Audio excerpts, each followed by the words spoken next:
अस्सलामुअलैकुम, SMTV global के साथ मैं हूं हमदान फाल। सबसे पहले न्यूज़ हेडलाइंस।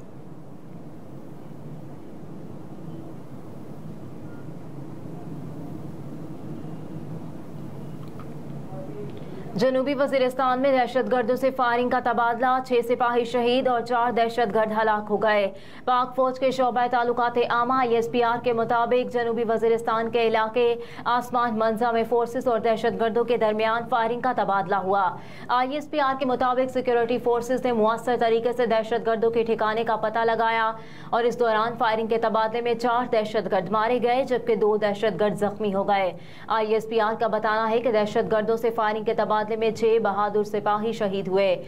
ISPR के मुताबिक इलाके में दहशतगर्दों के खात्मे के लिए सैनिटाइजेशन ऑपरेशन जारी है, जबकि ISPR का मजीद कहना है कि पाकिस्तान की मुसल्लह अफवाज दहशतगर्दी के खात्मे के लिए पुरअज़्म है और हमारे बहादुर सिपाहियों की ऐसी कुर्बानियां हमारे अज़्म को मजीद मजबूत करती हैं। बडग्राम में चेयरलिफ्ट में फंसे अफराद को पानी, अद्वियात और खाने की अशिया पहुंचा दी गई। खैबर पख्तूनख्वा के शहर बडग्राम में 500 के मकाम पर चेयरलिफ्ट की रस्सी टूट गई, जिसके नतीजे में स्कूल के 6 बच्चों समेत 8 अफराद 900 फीट की बुलंदी पर फंस गए, जिन्हें बचाने के लिए रेस्क्यू ऑपरेशन जारी है। जबकि लिफ्ट में फंसे अफराद को पाक फौज के रेस्क्यू एहलकार ने खाने पीने की अशिया, अद्वियात और पानी पहुंचा दिया।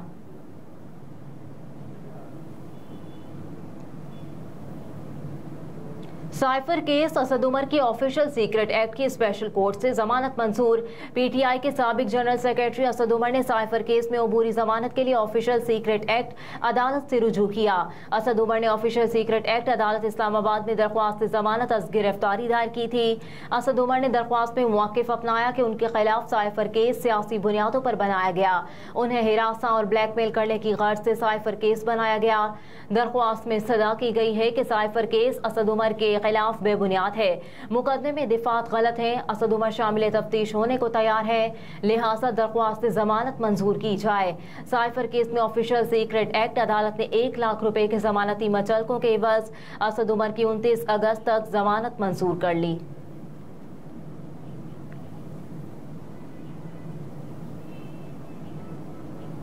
चेयरलिफ्ट में फंसे अफराद की जानें बचाने के लिए फौरी इकदाम किए जाएं।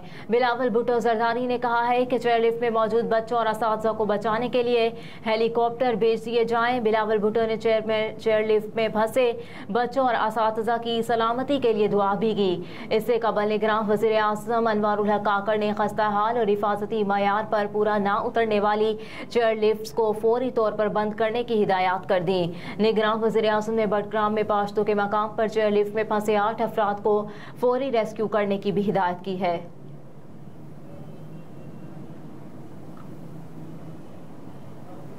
सुप्रीम कोर्ट का पानामा वॉल्यूम 10 खोलने से इनकार, दरख्वास्त निपटा दी गई। ब्रॉडशीट कंपनी की पानामा JIT के वॉल्यूम 10 तक रसाई से मुताल्लिक दरख्वास्त पर चीफ जस्टिस की सरबराही में 3 रुकनी बेंच ने समाअत की। अवाम का हक है इसे देखें कि मुल्क को कैसे लूटा गया। ब्रॉडशीट कंपनी के वकील लतीफ खोसा ने दलाइल में कहा कि पानामा JIT वॉल्यूम 10 में ऐसा क्या है कि इसे खुफिया रखा जाए। आर्टिकल 19A के तहत अवाम का हक है कि वो देखें कैसे मुल्क को लूटा गया।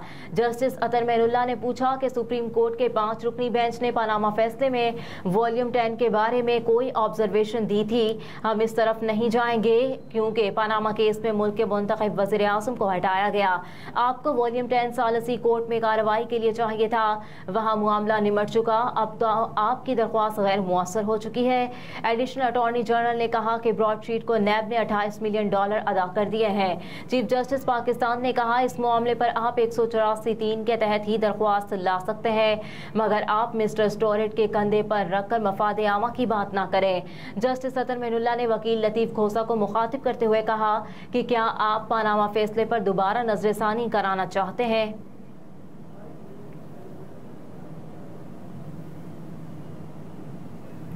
नवीं जमात के इम्तिहानी नताइज का ऐलान कर दिया गया। लाहौर बोर्ड के नवीं जमात के सालाना इम्तिहान में 2,95,121 उम्मीदवारों ने हिस्सा लिया, जिसका कामयाबी का तनासुब 49.60% रहा। इम्तिहानी नताइज बोर्ड की वेबसाइट पर अपलोड कर दिए गए हैं। तलबा और तालिबात अपना रोल नंबर 80029 पर भेजकर भी इम्तिहानी नतीजा मालूम कर सकते हैं।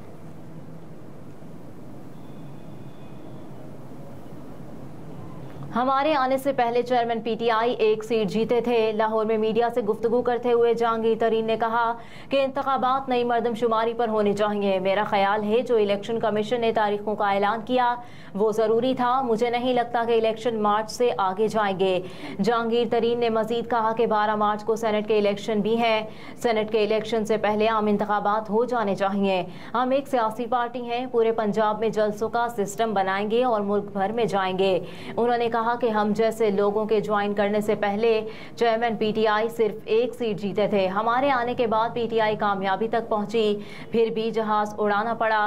किसी पर पाबंदी नहीं लगनी चाहिए। सियासत में खुले तरीके से बात होनी चाहिए।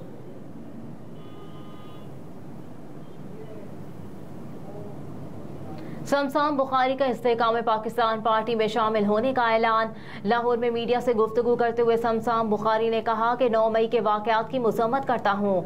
इस दिन जो पाकिस्तान में हुआ वो नहीं होना चाहिए था। मुझे 9 मई के मंसूबे का कोई इल्म नहीं था। मैं वाक़यात से मुकम्मल तौर पर लाताल्लुकी का इजहार करता हूँ।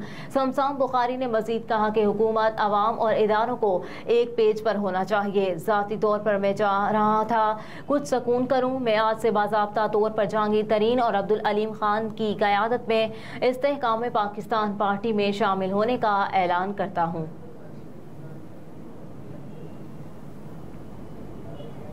सानिया जड़ावाला, पंजाब हुकूमत ने आला सतह की तहकीकाती कमेटी तश्कील दे दी। कमेटी के सरबराह DIG special branch Faisal Ali Raja होंगे। DIG city Abdul Ghaffar Kaisrani, additional secretary दाखिला इंटरनल सिक्योरिटी उस्मान खालिद को कमेटी का मेंबर बनाया गया है। कमेटी सानिया के असबाब और वजूहात तलाश करके रिपोर्ट निगरान वज़ीर आला पंजाब को पेश करेगी।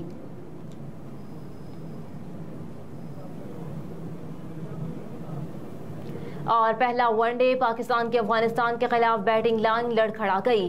मैच शुरू होते ही पाकिस्तान को जबरदस्त झटका लगा। फखर जमान ने अभी 4 ही गेंदों का सामना किया कि फजल हक फारूकी की गेंद का शिकार हो गए। फखर जमान 2 स्कोर बनाकर पवेलियन लौटे। कप्तान बाबर आजम को क्रीज पर आए तो वो भी ज्यादा देर टिक ना सके और महज 3 गेंदों का सामना करके बगैर कोई रन्स बनाए ही आउट हो गए। कप्तान बाबर आजम के बाद विकेट कीपर बल्लेबाज मोहम्मद रिजवान ने टीम को मजमूई स्कोर में थोड़ा इजाफा किया, ताहम वो भी लंबी इनिंग्स खेलने में नाकाम रहे। मोहम्मद रिजवान 22 गेंदों पर 21 रन्स बनाकर चलते बने। हेडलाइंस आपने जानी। न्यूज़ स्टूडियो से फिलहाल इतना ही। आप देखते रहिए SMTV ग्लोबल।